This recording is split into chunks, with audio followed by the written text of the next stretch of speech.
okay, you want me to use 75 mil or... And I said, Mathieu, I don't speak in technical language like that. He said, oh, okay, you want it to look fuck or make love? And I said, make love.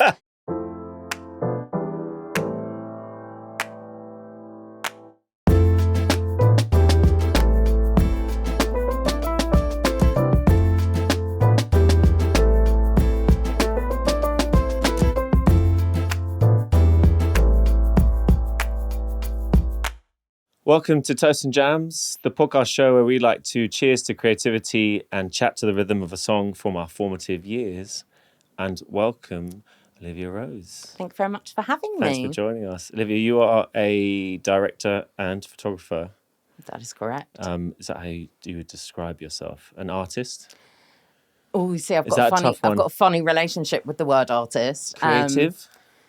No, I will stick with artist because I'm trying to be better at calling myself that. Would you say visual? What makes you feel more comfortable? Visual artist? No, the word artist is okay. You know, it's just, for me, that's big. You know, the word artist is like, but I'm not Rembrandt, so who am I, you know? But I think it probably sums up what I do because, you know, jack of all trades doesn't sound kind of the same. But I mean, how do you break down artists? Someone that expresses via a medium, right? Yeah, exactly. That's it, right? And I think, you know, the reason that I would steer more towards artists nowadays is because of this kind of tendency we have to start talking about art as content. And, you know, look, I know the modern world exists, but I'm an analog photographer. I'm a bit of a dinosaur in that way. And so, you know, I would like to think that I sit on the artist side of things rather than on the content creator side of things. Yeah, I hate the word content. It's awful, isn't it? Such a reductive term for stuff. Like, AI makes content. Yes. Let's agree on that. Let's agree on that. Everything else, no. AI.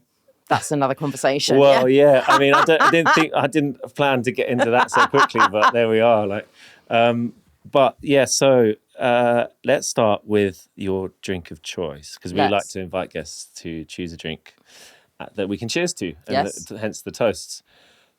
What did you choose? I chose Diet Coke with ice and a straw. Yes. Yes, specifically. We have Diet Coke with ice and a straw. We're going to do a taste test because you don't know what brand it is. Okay. I do, obviously. Okay. But cheers. Cheers. To you. To you. Let me know what you think. Oh. That is rank. That's rank. That is rank. Okay. What about it don't you like? It's got it's as if the syrup and the fizzy water has not been mixed properly. Yeah, right. It actually feels like it's come out of a tap. Because it's sugar free. Yeah. Is it cola? It is cola. Well, cola is never good. Cola's never good. No. So what's your preference? Diet Coke, actual Diet Coke. And is there no colour in Diet Coke? Colour? Cola. Oh, cola. Yeah, there's cola in Diet Coke, but this tastes like a cola bottle that's been fizzed up and melted down. Right, okay. That's not what I'm looking for. Do you want to take a guess at the brand? Oh, is it one of those fancy organic colas? Kind of. Okay. I'm quite good at this. It's more leaning towards ethical. Oh. To give you a hint. Sadly, ethics don't taste You're like, great. It's leaning towards butters. Yeah, kind of butters. To me, it tastes like, I don't know what the brand is, but it tastes like one of those organic colas that is trying to be Diet Coke, but is not Diet Coke. Basically, yeah, it's Karma Cola. Do you know the Karma yes, Cola I do. ones? Yeah. Gross. Sorry, Karma. Love your ethics, hate your product. Other Coca-Colas or other colas are available, of course. Yeah. And yes, sorry guys, you didn't cut the mustard with the taste test today.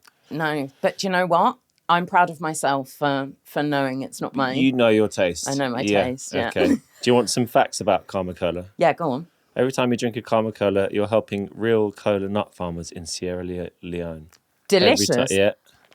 And a lot of big colas don't actually use cola nuts anymore, apparently. Oh, really? Karma Cola does. Yeah, that's why I was asking about the cola part. I bet it's made of, in fact, let me not even guess what Diet Coke is made of. So yeah, I actually don't have those stats for you. I wish I did. Chemicals, probably. Yes. Terrible things that will kill me slowly. Yeah, I'm sure. which is clearly my preference. It's one of the facts here, which is interesting because you're not going to agree. It says it tastes better because it's fairer. It tastes fairer. It tastes fairer, but not better. Not necessarily better. I think I'm with you, but I'm not a big fan of Diet Coke anyway. Across the board. Yeah. Like if I'm going to have it, it needs to be.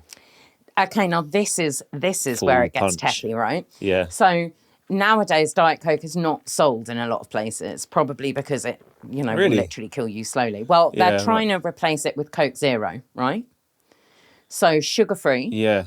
But people really love Diet Coke. People really love Diet Coke, right? And as a, I hate that I'm being a protagonist for a terrible brand here, but as a Diet Coke lover, I can taste, the difference between Coke Zero and Diet Coke is that Coke Zero tastes like full-fat Coke.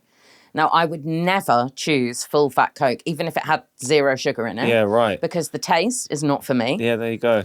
So my dad's the same. Yeah, my dad is like, so Coke Zero, if I'm at a restaurant or whatever, I'm like, can I have a Diet Coke? And they say, oh, we've only got Coke Zero. I'm like, oh, it's not the same, Yeah. And European Coca Light does not taste the same as... I don't know that one. Oh, it's just, the Spanish, French, oh, okay, any European version. Yeah. Instead of getting Diet Coke, you'd get Coca Light. It doesn't taste the same. Is that because of what's missing out of that? Pepsi Light, rank. I've never had that. No. I don't think I ever will. Disgusting. Yeah. Yeah, there's a lot of mediocre sugar-free colas. Yeah. Calma Cola, sadly, being one of them. But we love the fairness, so... Yes, yeah, fair enough. And we also like to to pick a tune from their kind of teenage years. Yeah. And I love your choice. What did you choose? I chose D'Angelo's Spanish Joint. Yeah, which is an absolute... It's in my top three, for sure. Yeah. I mean, the whole Voodoo album is, impeccable. Impeccable. Absolutely. Yeah. Like musicians' music. Yeah. That's why I like it. Yeah, for sure. And D'Angelo is one of the rare artists. I'm not big on fan babing. Yeah. But D'Angelo is one of the rare artists that the last time he was touring, I saw him like twice in Amsterdam, once in Brixton, like all within the space of about 4 days. Yeah.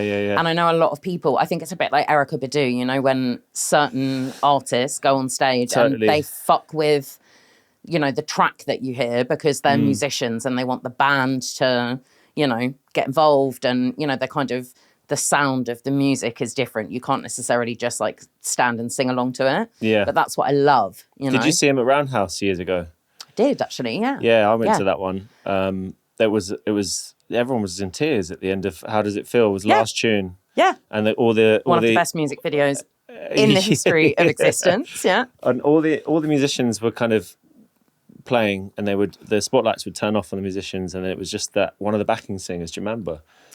Yeah, one of the BVs. And I wish I knew her name because she was great. It wasn't Vula, was it? No, it wasn't Vula. No. Because I know Vula. But I think she's American. Okay. And she was crying, and she was the last light left on, and I was looking around me, and everyone was just in tears. It was an amazing gig. Well, he has the ability to do that, Yeah. I don't think there's a lot of musicians nowadays, and I work a lot with musicians, so I've got to be careful what I say here. But I don't think there's a lot of musicians nowadays that have the same kind of musicality that some of those, early noughties, is that the right era? Kind of... Yeah, late neo 90s, soul, early noughties, yeah. There was just this... D'Angelo, I'm sure, would say he doesn't exist without the band, Totally. And the wind section and the... Yeah, well, Voodoo is the band, exactly. Really. That album is like, they were in the studio together. Exactly. And so, yeah, of course, it's a D'Angelo album, but it is the band totally on that 100%. Album. But, like, take me through when that tune comes on. Where are you? You're at home? Is it the morning? You're on holiday? Because it's such a sunny tune, isn't it? The first thing that came into my head was... In fact, before that, you hear 2, 3, 4. Yeah. Where am I? Okay, so I have a weird tradition that when I fly anywhere, I play that album.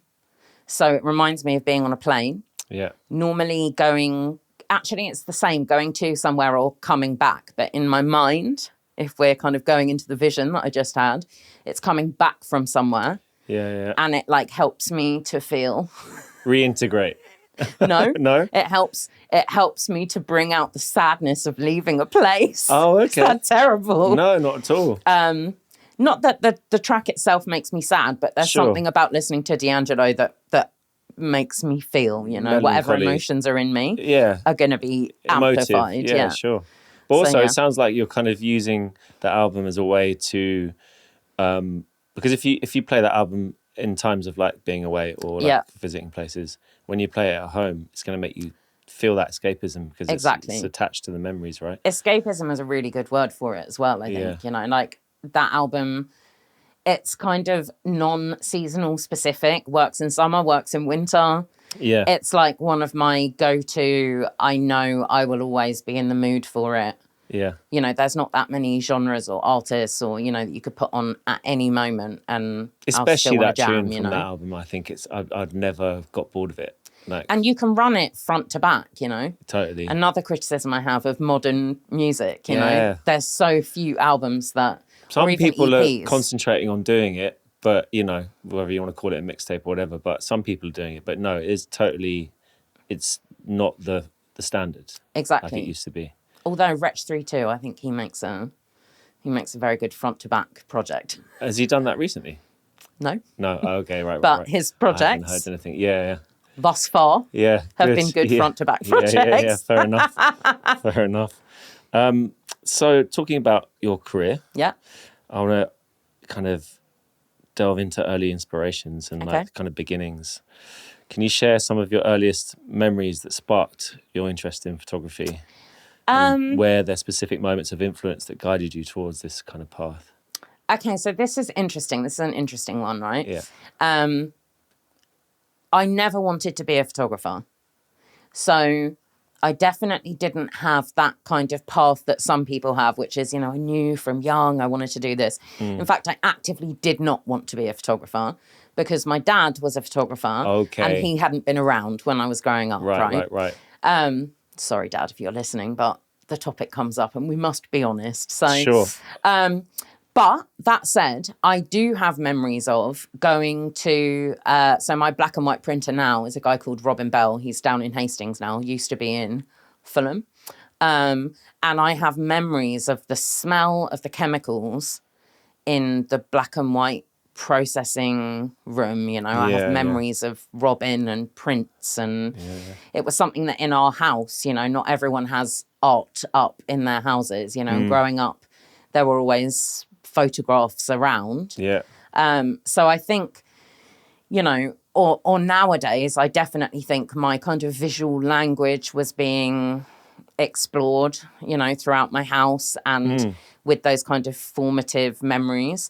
In the end, I started applying for university courses and it was like a joke. It was like everything I applied for, I got rejected from, apart from photography, which was like harrowing to me. I was like, how the fuck has this happened? Did you feel like the universe was pushing you into it? Yeah, all roads led to photography, no matter what I did. You know, I went to Central St. Martin's for my foundation year. And there's me like maybe textiles, maybe sculpture, maybe painting. It comes back to this thing of artist, right? Yeah. And the pathway that accepted me was photo media. And I'm like, oh, for fuck's sake, you know. So at what point did you let go of it and embrace? So do you remember feeling that kind of feeling about it? I don't think there was like a specific moment. Yeah. But in retrospect, you know, I definitely started to realise that I had an eye, you know, and I'm the kind of person who I like to be very good at something. You know, I'm not very good at just being crap at something and, you know, putting myself through the paces. But I enjoy it, so... Yeah, exactly. Yeah. So, you know, I kind of recognised that I could take a good photo. And for me, it was like the camera was this tool to meet interesting people. That's my MO, you know. I love people, you know, whether they're talent or whether they're just, you know, Joe Blogs off the street. I like to connect with people. I like to find out people's stories. I like to talk. And so I think like the camera became crucial, right? In especially portrait photography, like connection. Exactly. Because if you don't get that, you're not going to get a good shot. Exactly. And, like nowadays I say something like, 85% of what I do is the relationship I can build. And, with someone like a footballer, for example, you normally get 4.5 minutes to shoot them, in their busy schedule. And I'm being a bit facetious, but actually it's true, 4.5 might actually be 7, but it's a tiny amount of time you'll get with somebody. And that is what I like to think is my kind of super skill, is an ability to just crack straight through the ice and try and get, I think there's something about portrait photography that people imagine you're trying to get to the truth of the person. Which is an element of it. Sure. But I really believe in the fact that it's my truth of a person, You can't step away from the fact that it's my point of view on Harry Kane or whatever. I've mentioned Harry Kane because I know we have a football war going on here. But I don't think it's necessarily about finding the perfect truth of the other person. It's about finding a truth that exists between you and your sitter. Okay, so I want to ask you a question off the back of that. Yeah. How much of yourself and your life and perspective are you bringing to a shot of someone else's portrait? I mean, in some ways it's 100%. In other ways it's 50%. Like obviously they bring their own character, but it's their character as seen through my upbringing, cultural experiences, womanhood. I shoot a lot of men, and I think that I do bring a kind of femininity to an image. So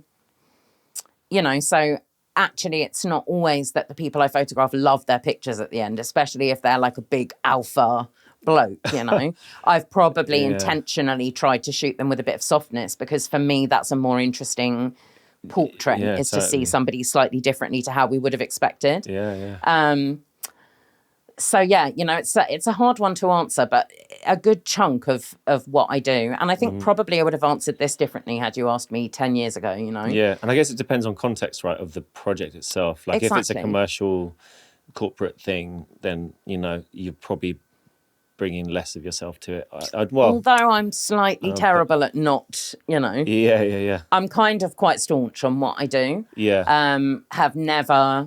Have never gone the digital route. I've always stuck analog, even for all of my commercial projects. And that does give me, even the power to not have images streaming through a laptop on set gives me, I would say actually puts another percentage of me back into that image, because I'm keeping it for myself, I always think of it like, if the laptop's there and the images are coming as you're shooting, I feel like it would be like me bringing my dirty laundry in and saying, do you want to have a rummage through this? It's like, I need to curate, before people then see the edit. Yeah. And also, you're not going to have clients looking over your shoulder at the screen, kind of going like, chucking opinions in. Exactly. Because the analog thing really keeps that back. It's a really healthy barrier, right? And, I've heard a lot, because I shoot a lot of talent, so I hear a lot about, do you not have, horror stories of PRs on set, yada, yada. And I always feel like, no, the PRs on my set get bored and they go, There's nothing to look at until the back end, So actually, it kind of makes for a more streamlined day. There's not that moment where somebody sees an image that you would never use anyway, but it's come up as you're shooting. The one where their eyes are half closed and they look, they've got a double chin and they look angry. There's never that moment where somebody's like, oh God, I hate this one. It's just not that. Yeah. And that's a massive part of my process. Moving on, constantly moving on. Exactly. It's great. Yeah. It's a good energy.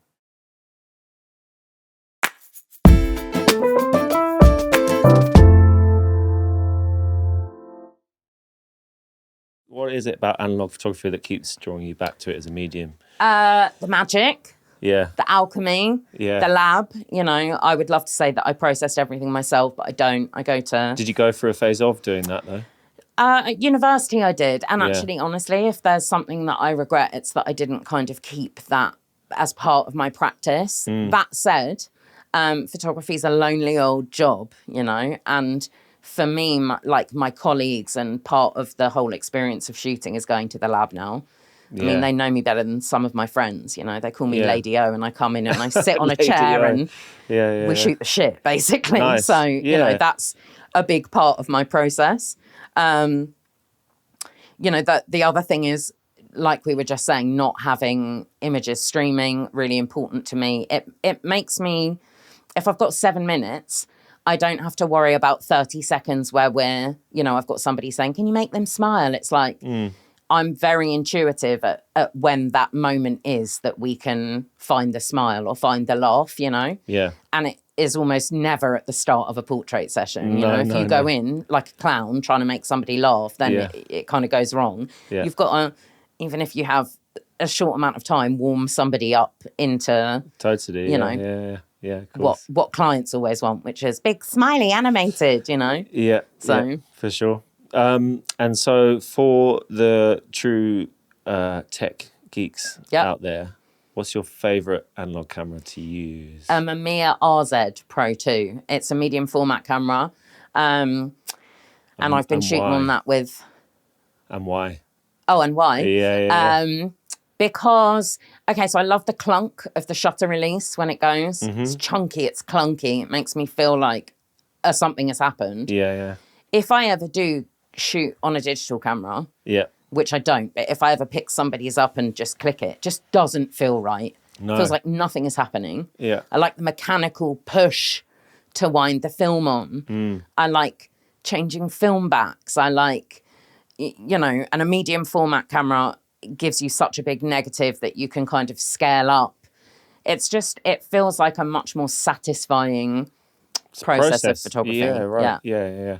It's like kind of, I would compare it to, not to reductively compare it, but I'd compare it to like someone that goes and buys a coffee in a coffee shop, but someone stays at home, grinds the beans, like literally pours over the process, or like someone that rolls rollies instead of smoking straights. That whole thing of like doing the thing 100% and kind of getting you into the mode, right? Well, that's what, because I shoot a lot of musicians, and sometimes if people say, oh, what's this camera, because they haven't seen it before or haven't like been shot in that way, the way I describe it is, it's the difference between going into the studio and having the big band made digitally versus you want to go to Abbey Road and have the big band there and record them, 100%. Yeah. And one or the other is not right or wrong. I've got a lot of respect for digital photographers, people who, use the medium in incredible ways. Mm-hmm. But for me, if the band ain't there, nor am I. I'm not interested, Right. So, and I really mean that, it's weird how much I would lose.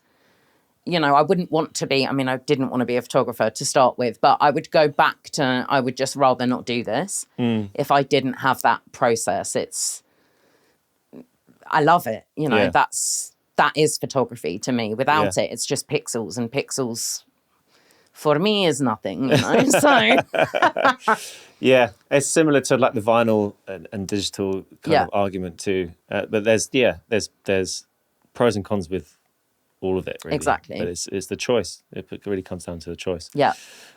With your book, This Is Grime. Yes, that happened. Yes.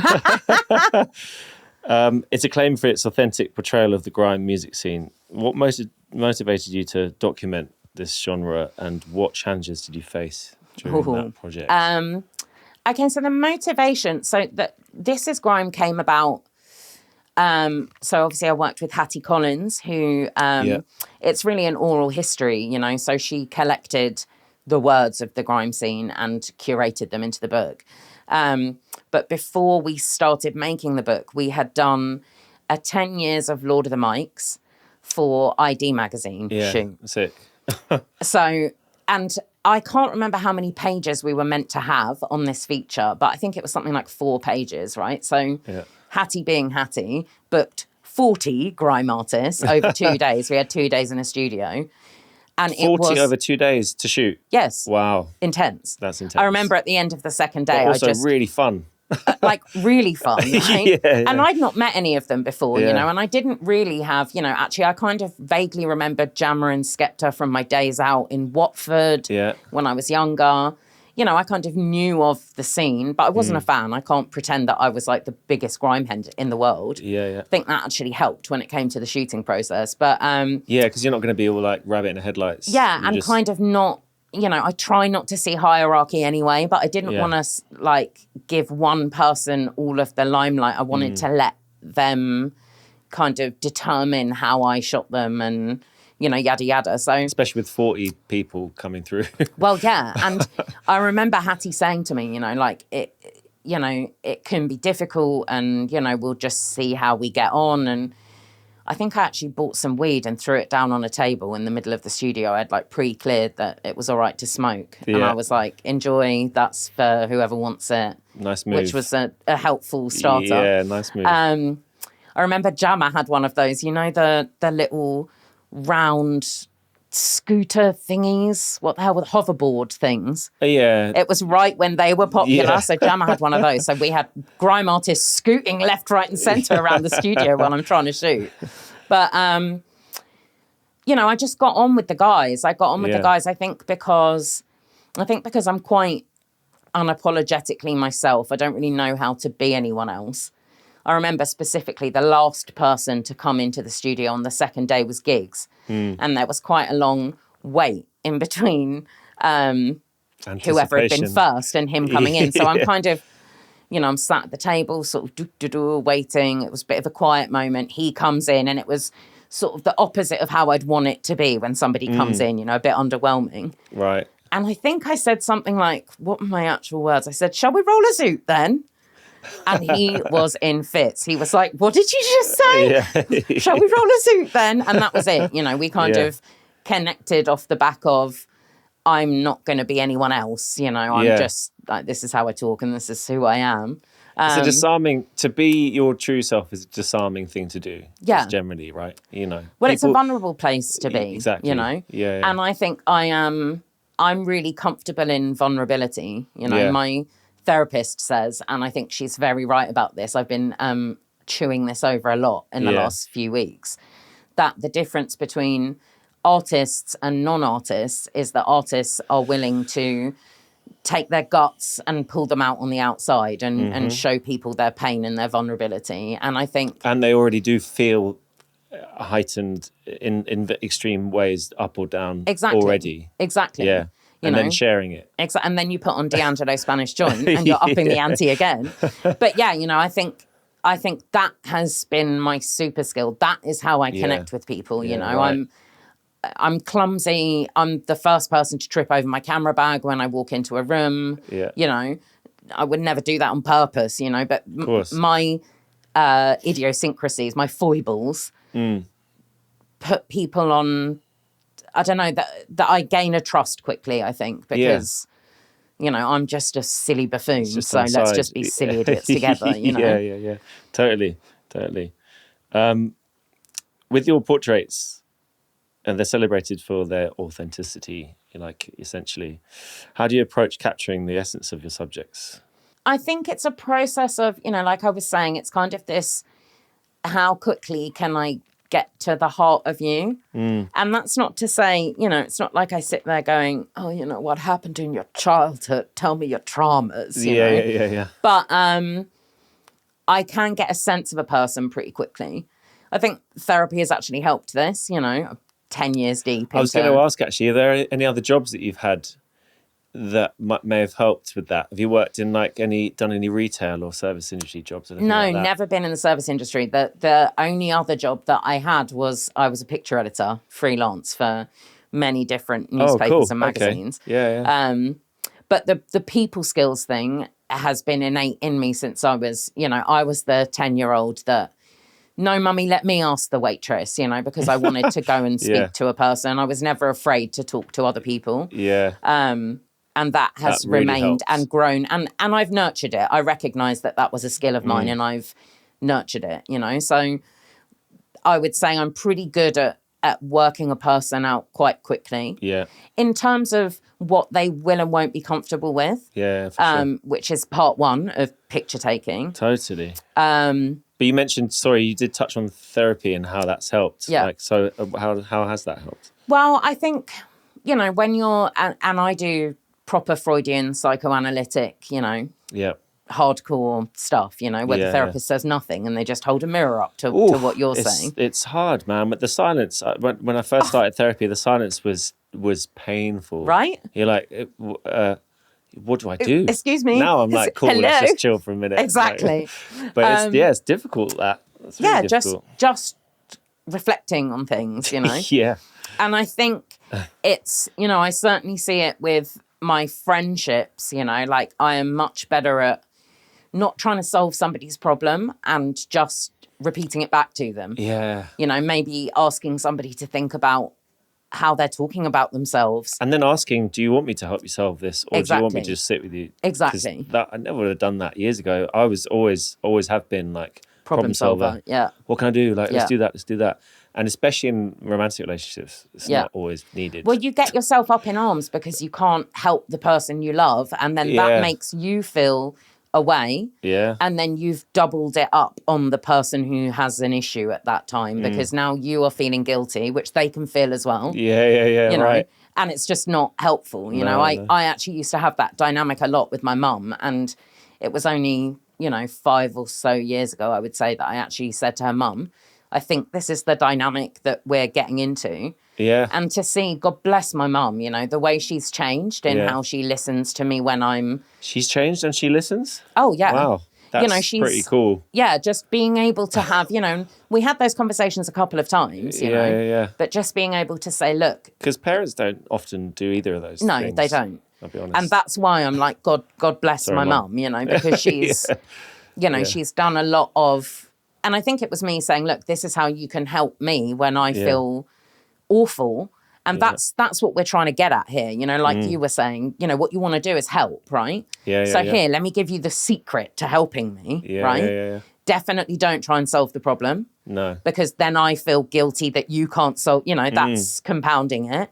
And then also you're shifting the focus on like... Exactly. The focus is about you and your problems, fixing it. Exactly. Yeah, exactly.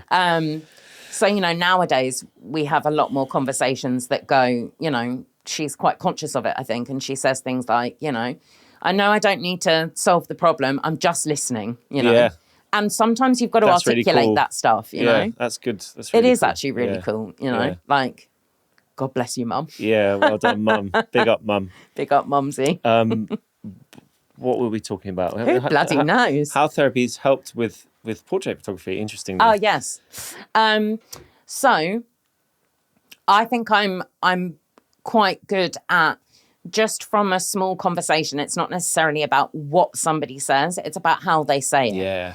And so I sort of get to know, okay, are they very self-critical, in which case they're not going to want to be photographed super close up. I mean, that's kind of me breaking it down into something that doesn't exist, if that makes sense, But this is really a massive part of the artistry of yes, it's micro stuff. Yeah. And that's like mastery. You don't really get that. A lot of people won't have that without experience. Content creators may not. Yeah, look, mastery, I don't know. I'm also imposter syndrome filled. I think that exists a lot more in women than it does in men. Right. And, because of the environment. It's more just like, I just can't understand why people think I'm a proper photographer, you know? Right, yeah. Because I'm just a girl. I'm just a girl. I went straight to Notting Hill there. I was about to say, sitting in front of a boy. And then I thought, let me not do that.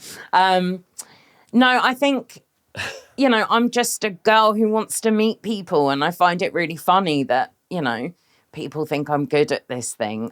It's a good place to be at, though, because it keeps you're grounded. Yes. You're not always nervous. There is never a shoot that I go to that I'm not nervous. There should always be an element of any performance, which a shoot is kind of a performance, right? 100%. There should always be an element of nerves. Otherwise, you don't give a shit. Exactly. If you don't give a shit, what are you doing? You fucked it. Yeah. Well, that's when you get into complacency, and that's when things get boring, and I actually think that idea of shooting as performance is something that people don't talk about enough, actually.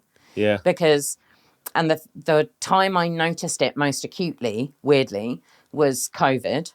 when, God, COVID feels like such a long time ago, doesn't it? Yet the negative impact is really hitting us now. Echoing through our lives. Yeah.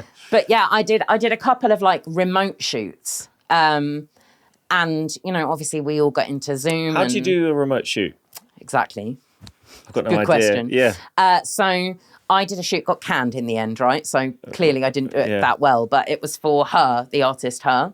Oh, yeah. So she was in New York. Yeah. We sent iPhones all around the world to different cast members that a casting director had found. Didn't matter where they lived because none of us were going to be in the same place. And then we had a DOP on board who was kind of helping them work out how to use the iPhones. And, actually, honestly, for a remote shoot, it was quite great. The time it took us to get there, the photography and filming industry actually opened up pretty quickly. The APA said that we could shoot pretty quickly early on into COVID, as long as we had masks and testing. And so by the time we had the edit out, there was an option to shoot live, and that's why they kind of canned the video. Yeah, so I'm being harsh on myself, but it was a lot of Zoom calls. I'm talking 10 to 12 hours a day on Zoom to different parts of the world. My God. Trying to get my personality across. You have to double it. Yeah, of course, yeah. Suddenly you're looking at yourself, which you don't normally do. I think that's something that people did not speak about enough. Yeah, that's quite interesting. It was horrendous. I was so aware of getting my facial, and watching. I was so exhausted. So I think unnatural it was, to be worried, to be seeing yourself and to have that awareness when you're talking. Like, really unnatural. Imagine, any scenario of somebody at work, if you're having to carry a mirror in front of your face. God, I wouldn't do it. I wouldn't go to work. Exactly. I'd stay at home and just hide. Exactly. So, there was this weird process of suddenly I realised how much of a performance. And performance is a funny word because I think semantically that can feel quite negative. I feel the same way as manipulation, right? Manipulation is quite a negative word, right? But I think performance and manipulation are the skills of a good portrait photographer. And they don't have to be negative. Exactly. Yeah, they really don't. Because everyone's needed to be manipulated in some way to push themselves through fear, right? But it's like like you said with the reading of a person, right? You're entering into a dance. Yeah. Like exactly off the camera, dance. Then the camera's up, and then like dance. Yeah. And then camera down, and that's it. So it totally is a performance. 100%. And that element of it, I think I never appreciated, and so I sometimes couldn't understand why it was so exhausting. Because there is something exhausting, like the 2 grime days. 20 artists approximately. I mean, that must have been mentally knackering. But in my mind, it's like I'll shoot as much as I can shoot, and you can only shoot so much, So it's not like I'd put 1,000 more rolls through my camera, right? Yeah. So I was like, why? And then I suddenly realised, it's the human interaction element of it, I have been performing from the moment I stepped in the room until once gigs was out on the second day. In your mouth. The delicious zoot at the end. No, I lay down on the floor of the studio. Right. I was done. Oof. It was like, I lay down, I put my camera next to me, and I was like, I'm so sorry, guys, but I can't help with the clear up. I just can't. Fair. And it was like... Fair enough, though. You've done your work. Adrenaline. Yeah. Coursing through my body, because the nerves are there as well. Yeah. So, and I want everyone to like me. Yes. Desperate for it. I can relate to that. Yeah. Being in a room. I'm a DJ, so I want the whole room to like me at once. Do you know what I mean? Like, people please, la, la, not just like you, but vibe to you. Yeah.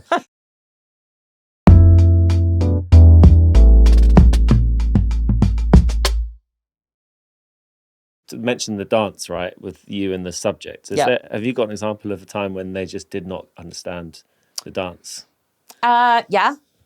And how painful can it be? Do you have techniques to get them to understand the dance? Yeah. There are some people who are so introverted and hate so much to have their picture taken that it would be like trying to wind forward 10 years of therapy into a 5-minute session. Sometimes it's not possible. But what's also interesting is how do these people find themselves in the position where you're photographing them? Yeah. So for the most part... Without naming names, I guess. Well, like, it's funny because there is a name I can think of really distinctly, but do I want to say it? I'm not sure right now. But, I mean, there are some people who are harder to shoot than others because they're more guarded. Like, actually, I would say Giggs is a person who's quite difficult to shoot. I really love him. He's one of my favourites. And legend, everything about him is, like, intriguing to me. Yep. But he's quite difficult to shoot because he's guarded and for lots of good reasons. Yeah, sure, exactly. So he's, the dance was not so easy there. Yeah, right. Then there are other people like Steph London. Was a really interesting dance going on between two alpha women there, I would say. Okay, interesting. And, my method in that was... Yeah, how do you approach that? Well, I'd heard stories of her, and I try not to let that influence me going into a set. And you're improvising on the spot, right? Exactly. And so I kind of thought to myself, I'm going to let her come to me, Yeah. So I waited. I didn't kind of go over and do the fangirling rhythm thing. Yeah. And it was good, She came over to me in the end. Oh, were you the photographer? Said yes, and it kind of broke our ice the right way. You're just allowing her the control of the interaction. Exactly. That's clever. Well, it's little things like that I think I've just got it in me. That's the part of my job that you can't learn. Yeah, totally. Taking pictures on a camera. That's why I always find it really funny when, I shouldn't say funny, but often young photographers ask me, what camera did you shoot this on and what lens, right? And I always reply to them, you're asking the wrong question. Yeah. Because me and you, we could have exactly the same camera set up on the same tripod, pointed at the same person, and our pictures would be different. And that is the part of it that you can't teach, that's exactly. The dance, that's the... Yeah. Do you know what? I'm just going to let them come to me. Or in the case of Ty Dolla $ign, who was... I was shooting him in a hotel. He's upstairs. Hours have gone by. I'm like, oh, God, I fucking hate waiting for people. Oh, man, making someone wait just is a way to really kill the vibe. Won't name names, but there was somebody that I was meant to shoot for the book, This Is Grime, who made me wait outside, wouldn't let me stand under the canopy of their house, made me wait in the rain. Oh, wow. And when I actually got to shooting them, because I was like, I'm not leaving before I got into this thing with myself. I took one picture and then I said, thanks, we're done. And I left. Oh, nice. One click of the camera. Wow. I was like, ouch. Maybe I'm a bit of a control freak in my own way, but I was like, don't disrespect me. I'm a human. If someone's rude, they're rude. It's rude, right? Yeah. So another good example of this is sometimes I'm told by somebody's people before I meet them something about them, right? And I really resent that because that is a story you're telling about a person. Oh, yes. Yeah, okay, so right. For example, when I shot Harry Kane, right? Yeah. Just keep bringing up Harry Kane here. I was told Harry doesn't smile. Okay. And I was like, I bet Harry does smile. Yeah. And I think sometimes I'm reading between the lines, right? So I heard Harry doesn't smile and I thought, right, Harry doesn't like to be made to smile. Who does, Yeah. But the second somebody says to me, you won't get a picture of Harry Kane smiling, I'm like, oh, yes, I will. He strides over on set and I was shooting in St. George's Park. I'm terrible with football stuff. That's right, isn't it? St. George's Park, the home of England football. Okay. And I was in the foosball indoor hall, right? And it was kind of a press junket. Yeah. And Harry Kane came striding up. And I remember turning around and going, here's our fearless leader, right? Nice, yeah. So he's kind of giggling to himself. And then he gets to the backdrop. And I said, Harry, I've always really liked you because you're not a shagger. And he's laughing and I'm taking pictures, Yeah, and that was literally my opening gambit with him because I was like, there was some part of me that was like, don't tell me Harry Kane doesn't smile. He's a human. But that he's got a sense of humour. Helped you. Say again? That information helped you, It did help me, yeah. So. Yeah, no, I respect getting the information, but sometimes I feel like, and especially with talent, you get people who, the PRs or managers, who I almost want to say, okay, that's their experience so far shooting. They haven't shot with me yet. Yeah, is that really arrogant? I don't know. But... No, I think you're kind of right. By the way, I just want to make a point. Do you know what colour North London is? Okay. You're wearing it. Cheers.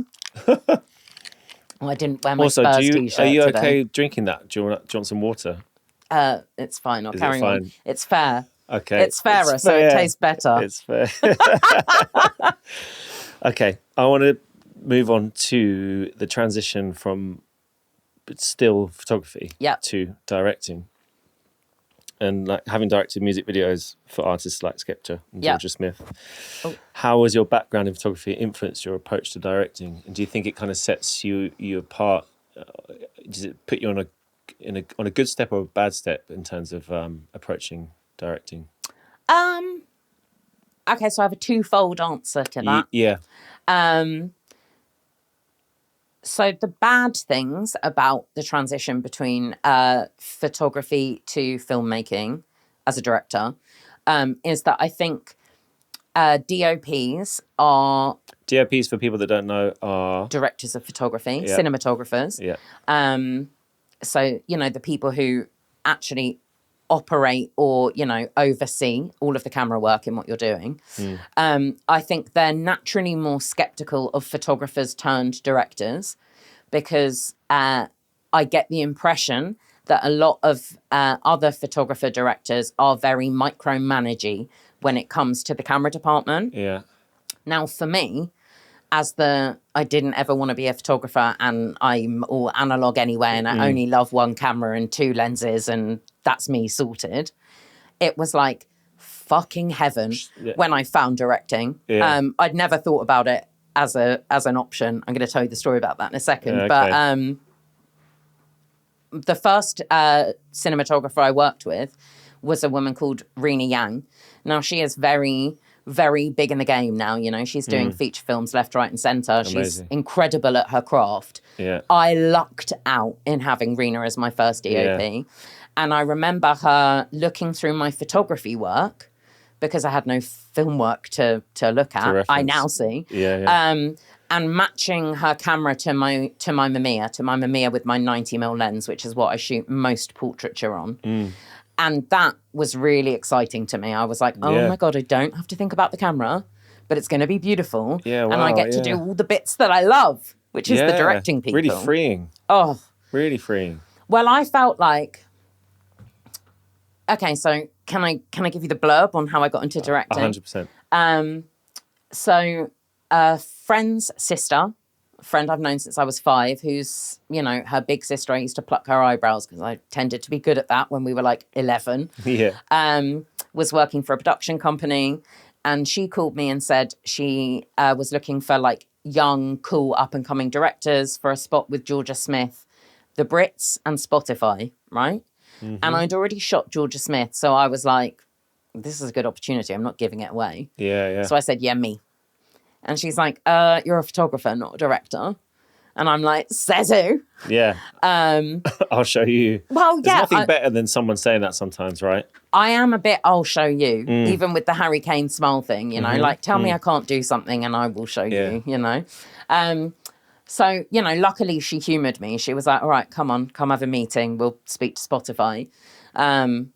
Had this meeting at the end of which, Olivia put a treatment together. I Googled what is a treatment. Yeah. Was like, okay, PDF, words, images, can do. Put it together and ended up winning the job, right? So me and Rachel, this is my friend's sister, we were kind of like, how the fuck have we done this? But, anyway, then I was about to be thrust onto set and, that was such a frightening day for me, like pretending to be a director. But I suddenly realised that all of the skills that I've been talking about... Exactly. It's not by chance you're there. No. And that was, I think was and still is one of my most successful pieces of film making. Amazing, yeah. Because I hadn't been skewed by the kind of visual language of film at the time. I just shot it how I would shoot photography. And that gives you a style and gives you a... Exactly. A mark. So coming back to your original question, is it good or bad to be a photographer before a director? I actually wish that I had not abandoned so much, because I went into just kind of trying to go with the zeitgeist of what people were doing in filmmaking, especially as I was signed to various production companies and sort of felt the need to bend to what an audience wanted, right? Which with my photography, I would never do in a million years. I don't know how to do that. Yeah. And so actually, I wish I'd remained more true to my photography in some of the directing that I've done to date. I think nowadays I'm much better at, keeping the red thread is what I would call it, or the blue thread. Yeah. If we're having a red and blue argument. Why is everything bloody red? And the cups. You've done that deliberately.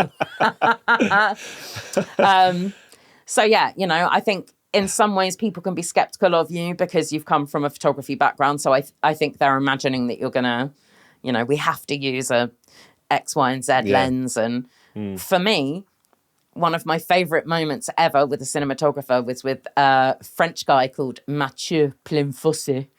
Fabulous, even from the name, you can tell how chic his camera work is. Yeah. We were in Atlanta. We were about to shoot, or in fact, we were on the second day of a night shoot with Black and Future. Sick.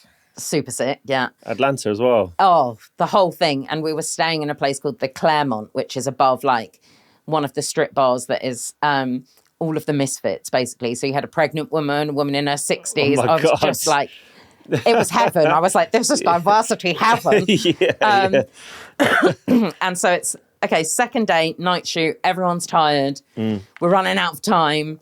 It's like this busy shot. And I remember Mathieu coming up to me and saying, okay, you want me to use 75 mil or... And I said, Mathieu, I don't speak in technical language like that. He said, oh, okay, you want it to look fuck or make love? And I said, make love. And off he went. And, Amazing. That is nowadays when I onboard a cinematographer, I'm like, don't worry, I don't talk in technical, I talk in emotion. Yeah, nice, yeah. And that's how I like to approach everything. Is it fuck or make love? Well, I love that. Yeah. Absolutely love Isn't that. it a beautiful thing? Like, what are we having for dinner tonight? Is it fuck or make love? Exactly. It works for everything. Okay, so what would be fuck food? Ooh, pizza. Yeah. Pasta. Make love food? Actually, no, wait, I take that back. Pasta is kind of like food. Spaghetti is make love food. I don't know, yeah. Fuck food, I think, is like fatty, sugary, like fast foody stuff. Yeah. And make love food is maybe like Michelin starred 7-course. Homemade, lots of vegetables. Little bits, yeah. Yeah, I don't know. Or like health. Is Karma Cola make love cola? Yes. And Diet Coke is fuck Coke. 100%. 100%. That I'm a fucker, not a love maker. Let's talk about the role of sociology in art. Yes. You've mentioned considering yourself more of a sociologist than a photographer. Yeah. Which is really interesting. How does this perspective shape your work? And in what ways do you think art intersects with social observations? Societal observations? Well, like I said before, I think actually, so there's the eye of the artist. Yeah. Which is often the person who's spilling their guts out to try and show, I might be trying to show my pain through a portrait I take of somebody else, right? And then there's the role of the sitter, and I think a lot about this relationship between artist and sitter. It's age old, hundreds and hundreds and thousands of years old, from the days of, literally from the dawn of humanity, from drawing figures on walls, there's been a subject. Yeah. Yeah. And for me, that's always been the draw into the creative arts, It's frustrating on the back end because people don't like buying portraits of random strangers, right? This is if you want to be somebody who sells your work, you should go and shoot nature, right?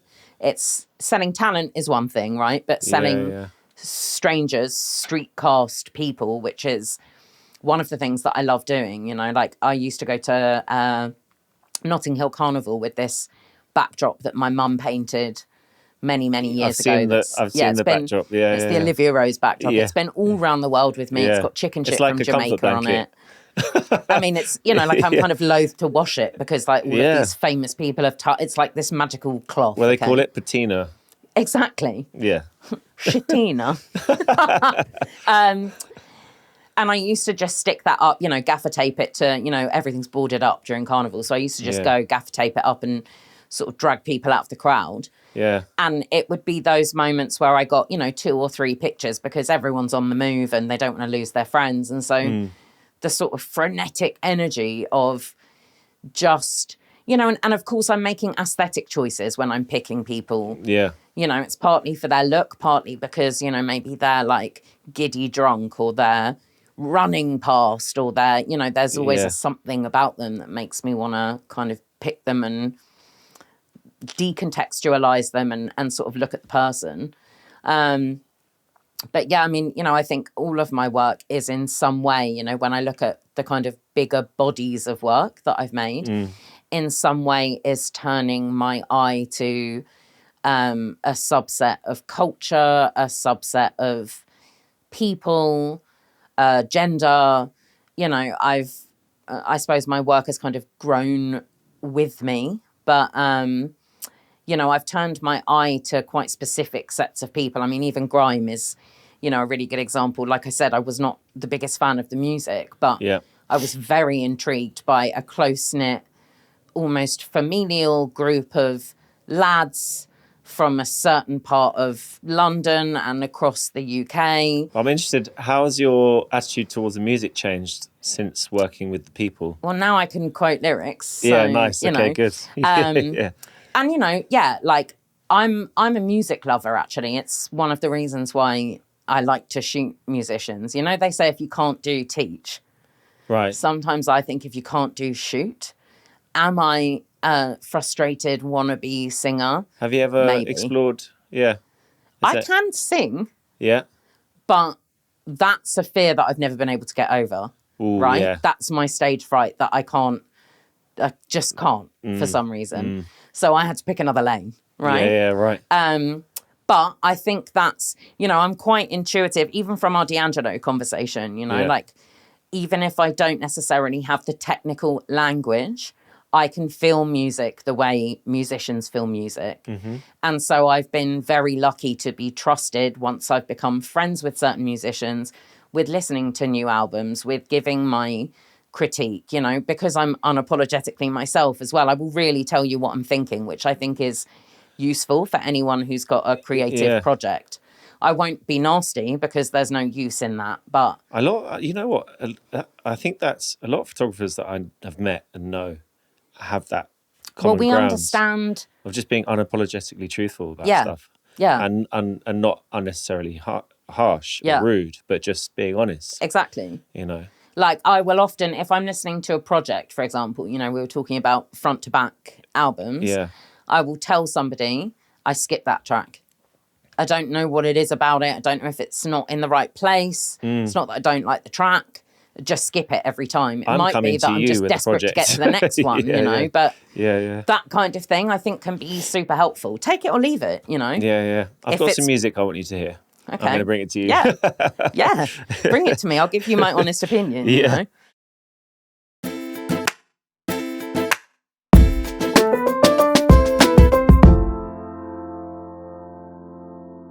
What guidance would you offer to aspiring photographers and Don't directors? do it. The industry's fucked. Right. And why do you say that?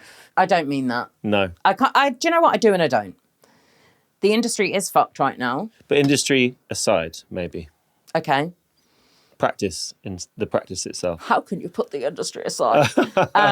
No, you're right, because actually one should put any kind of industry aside, because if you carve a lane for yourself in anything, you can, money comes to that. That's why I try not to do something for an audience, right?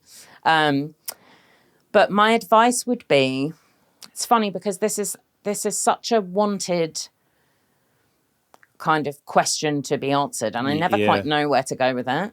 But I imagine the answer will be changing all the time too, because the age we're in. Exactly, and I think AI and stuff like that. Stay away from AI. I mean, oh God, no. I mean, I think my my best advice would be to be true to yourself. Don't, literally don't worry about what would sell. Don't worry about what would get views. Don't worry about what goes viral. Don't worry about any of those things. If your greatest love is the way toothpaste comes out onto a toothbrush, shoot that. That's, and the worrying about the numbers and stuff, it's always going to be someone else's job, the marketer's job. Yeah. What's going to go viral or not. Well, exactly, and there's only so much you can do with, it happens a lot with clients nowadays. They've back analysed what has gone viral, right? And a set of stats is not the essence of what went viral. Again, it's exactly the same as saying what camera and lens did you shoot this with? No, Olivia Rose shot this, and that's super arrogant, but no, I liked the moment. The truth. It's the truth. So I think it's just stay true to yourself, and whatever it is that you want to shoot, make that be your subject. Okay, and on the same kind of note, in 2025. What advice would you give to someone to promote if they're already actively doing the thing? Yeah. What would you think would be the best way to promote their work and to find new work? Okay, so, the easy thing to say would be online, right? Yeah. But I'm very quite contrary, and what I think really stands out now is physical objects. There's probably never been a better time, if you were a musician, to write a letter to a label, send them something, send somebody a postcard, a book you've printed, I think there's something about everyone is online, so who's not offline? Yeah, I agree with that. What do you think the lifespan of Instagram is at the moment? Where can you see it going? It's changed so much already, hasn't it? I know even my usage of Instagram, it's now website 2 or 1 even. And my actual website is website 2, I would say. In reality. Yeah, sure. Unfortunately, yeah. But that said, I get the best engagement. I hate that I'm talking about engagement, but here I am. I get the best engagement from talking on stories. Right? Yeah, right. From my personality coming across. Therein lies a conflict between what I just said and the truth. But I just don't know. Nowadays, TikTok is the thing. Instagram is kind of irrelevant for a whole new generation of people. Yeah. Sadly. And I find myself feeling more and more irrelevant weekly. That's something I'm struggling with at the moment. On Instagram? Generally. You mean just generally? Generally. Okay. I think in a world of... Is that based on a reality, or is it just is it that like... No, I think it is based on a reality, there's... And it comes back to me saying the industry is fucked, I also don't want to be completely nihilistic about things, because good art cuts through, and I would hold my hands up and say, for example, last year I had a mega heavy personal year, where I needed to step out for a bit. Yeah. And so in doing that, I put my tools down, right? So have I created anything worthy of being super relevant in the last, 6-8 months? Probably not, right? I can still do that. That's kind of, when I feel that I can get my hustle back on, right? That will be the next kind of plan. But, I do think we're more and more at the mercy of, especially when it comes to commercial, money-making jobs, actually artistry is not what people want. Yeah. On a really fundamental basis. What is it you think they do want? Just someone that can be... creation. Oh, God, yeah. Have you ever met someone that calls himself a content creator? I don't think I have. No, I'm sure I don't think exist. I have either. Whenever I hear the words content creator, I think of American mom blogs, Yes, the exactly. YouTube family blogs. Yeah, literally everything's done on the phone. Exactly. Yeah, and that's what I think of too, influencers or whatever. But, saying that, I've definitely met influencers, and And I mean, they're called that for a reason. They do have influence. It's the new media, you know. I know magazines still exist, but they don't have the currency that they used to have. They don't have the readership they used to have. You know, why would somebody do the cover of X, Y, and Z magazine when their own Instagram or TikTok puts their content or imagery out to 10 million more people? You know, the landscape of the industry I started in has changed so dramatically to now that it is hard not to feel, you know, I'm 39, I'm going to be 40 this year. I'm tired. I don't want to learn TikTok. No. I actually thought the other day, do I need to learn TikTok? And that's what we that's a challenge that I can only speak for myself, but with this it was I've stayed off TikTok for as long as possible. And with this project, with this podcast show, it was like, right, we need to enter into that world. And it was just a big sigh of like, do we have to? But you know. But that's the thing, right? Like, I want there to be a world where you don't have to. Yeah, do you know what I mean? Like, I just want a website that has everything on it and people can visit it. That's the simplicity. Do you think it will change? Do you think this is it now? I think there's a point of self-imploding with Instagram and social media. I think so. I think there's whispers of, because of how bad it is for your health, right? We're all becoming aware of that. Yeah. And for kids, I think it's a bit like smoking. Yeah. That's the only thing I can kind of compare it to. Yeah. It's like, how many generations has it taken now for smoking to really be in a place of like, it's just not good for you? Yeah. People do it less. Yeah. Like, I don't know, 2 generations. That's quite a long time. Yeah. Or maybe even more generations than that. I don't know. Well, I mean, you know, a massive part of that is because you're having to, and honestly, I don't think we'd even have got here with smoking, she says, as a smoker. I don't think we'd even have got here with smoking without the tobacco companies having their plan B of vaping, you know? Yeah, right, exactly. Of being able to make the same amount of money from the same addictive product, which they know. You know, it's like us packaging up heroin and putting it in the corner shop. Yeah. You know? So you're saying kind of companies like Meta, they just need the next thing that they can just shift there. I don't think it even works like that. I mean, all I'm saying is I don't think smoking would ever have got to this place if they hadn't found the next magical, addictive, you're right, terrible, potentially even worse for teenagers. For example, I was driving past, you know, there were kids who looked like they were 10, they were all vaping. And as a smoker, you know, like, what can I say? But I don't want to see kids addicted to plastic nicotine machines. That is the addictive substance, right? It is the addictive products that are a problem. Phones are addictive. Algorithms are addictive. Dopamine, And that's why I come back to heroin, right? It would never be acceptable for us to package up heroin in a brightly coloured plastic thing, call it Heza One, you know, or Dope Girl, you know, and make it pink with diamantes for the 13-year-old girls. And it have a nice clean needle in it, and that would never be acceptable, right? Because you can't push addictive products like that onto humanity, but you can. Yes. It's one of my major gripes with the modern world, you know? Like you said, this stuff is so bad for us. So bad for us. Yeah. And it's one of the ways, you know, I don't have children, but I see kids... And I'm not judging, right? Because parenting is very fucking hard.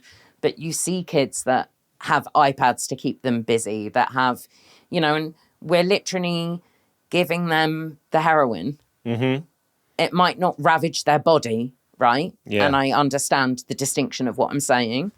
But it's a fair comparison. It's a really, you know, and let's not pretend like they're not being made to be addictive. They are. That is part of the process. So, yeah, you know, coming back to the art side of things, right? I really believe that art saves us as humanity. I mean, even look at COVID, right? Suddenly, there were all of these productions going on, right? Left, right, and centre, while everyone else was in deep lockdown, you know. The creatives found their way around testing and got back out to keep producing things.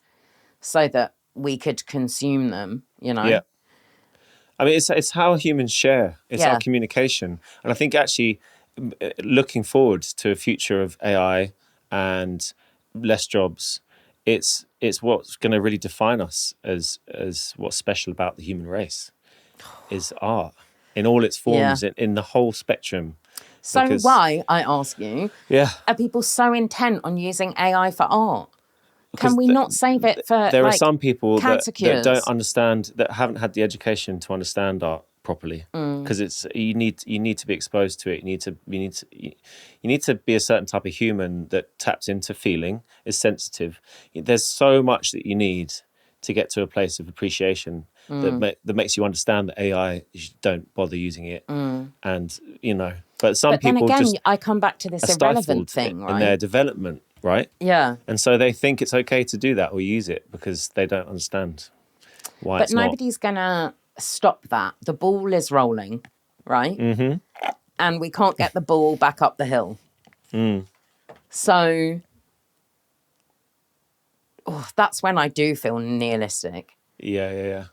Because, okay, so even the other day I saw an advert on the telly it was an Adobe product. I don't remember what it was called. And even if I did, I don't really want to shout it out, right? Yeah. But it was make your PDFs, cut everything out, or do it all on your phone in this AI app, right? And I just felt graphic designers lose all of their work in one foul swoop. Yeah. And it hurt my soul because these are my peers. These are people who I appreciate and there is something happening to a taste level that is starting to be born from what is algorithmically liked.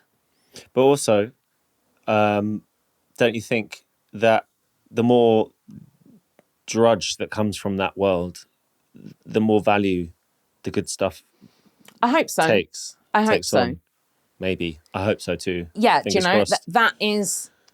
I do retain that hope, and I'm the kind of diehard, like I just said, art will save us. I believe in it. I believe in the power of true creativity. I just think that we are in a serious minority there, sadly. Yeah. And maybe that's the thing I should be campaigning about on social media. Yes. Trying to go viral to not go viral. Yeah. That's super meta, isn't it? Yes. But shifting the focus, see what I did there. Mm-hmm. Do you, like you were talking about kind of relevancy and feeling, feeling you're losing that. How do you stay inspired? Do you still take photos for fun? Mm-hmm. Like, do you engage in that? How regularly do you engage in taking photos for fun? So I definitely went through, like I said, okay, so paraphrasing. Yeah. Didn't want to be a photographer. Suddenly recognised I was good at it. Quite liked that for a while. Found directing. Oh, this is better. Don't have to think about the camera. Let me never think about a camera again. Right. Few years in, I was like, oh, kind of miss photography. Maybe a little bit. So actually, that's been a relatively recent, the last couple of years, I've been much more interested in picking up my camera again. Do you practice photography without subjects too? In terms of like, just to keep your eye... Rarely. Is that because you're busy enough? Again? Is that because you're busy enough, do you think? Yeah, but no, it's funny because there are photographers who take a camera everywhere and, I'm not that girl. I need to be quite specific about like setting myself a project. What is it that I'm trying to shoot? Whether that's right or wrong, I don't know. Occasionally, like, for example, with the Grime book, one of my favourite parts of it was, I used to call it the Grime Tours. I'd kind of do this loop around where everyone used to live and used to go to pirate radio or, where Slimsy used to scale a roof and put an aerial up. And jokes. I was photographing all of the buildings. Yeah. And suddenly they became like portraits of buildings to me, So cool. Sometimes I turn the camera to something else, but it normally is to support the human element of what I'm doing. Yeah. But, for example, like the thing I'm doing at the moment, it started, I think it was it last Thursday? I messaged Lily Allen and I said, you want to take some portraits for Bants? She said yes. Great. And on Saturday, we were taking portraits, you know. Nice. Well, I guess when you've got access to subjects like that, then it's easy to keep up the practice. Yeah. Right? And, you know, my new thing is, I was actually thinking about this on the drive here. This is what I'm going to call it, right? Yeah. Portraits for no reason season. Because what would you shorten that to? I don't want a magazine, don't want the client, don't want it to be a press shot. Just want to take portraits for no reason season. Yeah. And so there's a few people, you know, obviously it's great to get talent. I really Start respect... an Instagram profile with that. Well, exactly. It's just going to be a hashtag. It will be run off my main feed, which is at Olivia Rosegarden, if anyone wants to follow me. Thank you, yes. But, you know, even little things like that do have their content hook, you know. Yeah. I like that. That's where you're finding the fun again. Exactly. Yeah. And I think that's really nail on the head, what you just said, you know? What? Finding the fun again. Yeah. Because I think actually I'm probably not the only creative that feels this. You know, the last couple of years with AI, you know, it makes us nervous. We've all been nervous. But especially with just a paid job, AI aside, because let's actually just say fuck AI aside. But with paid jobs, right? Anything that becomes paid job, you are, this is what I'd say to any person that's starting anything creative. You're going to lose the fun. Yeah. You're going to. And it is about finding it again and keeping it. And the good thing about you directing is that it took you away from the thing. Exactly. Which gives you the space to find it again, you know? 100%. Because if you don't go away from it, you're just going to end up fucking hating it at some point. Well, yeah, and I think that is so true, you know? Yeah. And I think, you know, actually it feeds completely into that it's portraits for no reason season. Yeah. The second you give me a reason and a brief and the constraints. Yeah. So how many of these portraits for no reason have you done? Just the one, just the Lily. Okay, cool. But the second round is booked for Tuesday. Nice. Can you tell us who it is? Yeah, I think so. Yeah. She's called Camille Charrière. Great name. She is a fabulous kind of fashion, I want to say fashion influencer, but I think that's reductive. You know, she's a writer and super chic. Her husband is a producer called François Larpin, who... Do you speak French? No, but I love it. You do it well. The fancy accent. Yeah. He's a producer that I worked with for a long time. So I'm going to go and shoot Camille on Tuesday. I've been like trying to work out a time to shoot Amelia Chicken Shop. Oh, yes. Yeah, nice. Weirdly, women, it's a good link, I think. Yeah. Yeah. You know, like I'm known for shooting men. Right. As for the most part. And I've got this thing, I want to shoot women at the moment. Yeah. So, you know, all of that becomes more exciting, like you said. You know, I think you reach a saturation point with everything you do. And then after this, I'll probably turn around and be like, oh, I want to shoot some blokes, you know? Yeah. So is there anything, to kind of wrap up, is there anything that you want to let us know you're up to in the future coming? There's the NDA things that I actually can't talk about that are the most exciting ones. Yeah. No, I think, you know, probably my next foray, you know, if photography led into directing and the directing has been kind of commercial music video and, you know, adverts, what I'm really interested in is pairing writing with that. You know, I've been done a screenwriting course. Wow. I would like to be making narrative, you know? Yeah. And I've kind of always had this idea that it would be film that I went into, but now I'm starting to wonder if it's going to be TV because... Yeah. Is that something, is the medium of TV? Well, what's the reason for that? They say you should, you know, what do you watch? That's one of the things that people always ask you, right? Yeah, okay. And I watch a lot of true crime documentaries. Okay. I watch a lot of crappy reality TV, right? Because I love the sociology of it. Yeah. Married at First Sight Australia. Okay, yeah. Oh, truly good television. And then I watch cerebral drama, you know, the White Lotuses, the Successions, you know. So actually, I'm a TV consumer. So we should look out for a TV show. I'm a TV consumer. I feel like that's a DWE lyric. I'm a TV consumer, something. Yeah, I can hear the flow. Puma. Yeah. Let me not. I'm not going to. I don't want to go there either. But I need to not. I need some drinks before I go there. So yeah, we might see a TV show. Yeah. I've started writing one. Whether or not it will get finished, I don't know. But I look forward to hopefully seeing that. Yeah. And thank you so much for coming on and sharing everything with us. It's been really cool. Yeah, it's been a good conversation. Good to meet you. Sorry about the Coke. Yeah, cheers. Thanks for the shitty cola. Cheers. Thanks for tuning in to Toast and Jams. Don't forget to like and subscribe. And if you want to hear the guest song choice, click the link in the description. See you next time.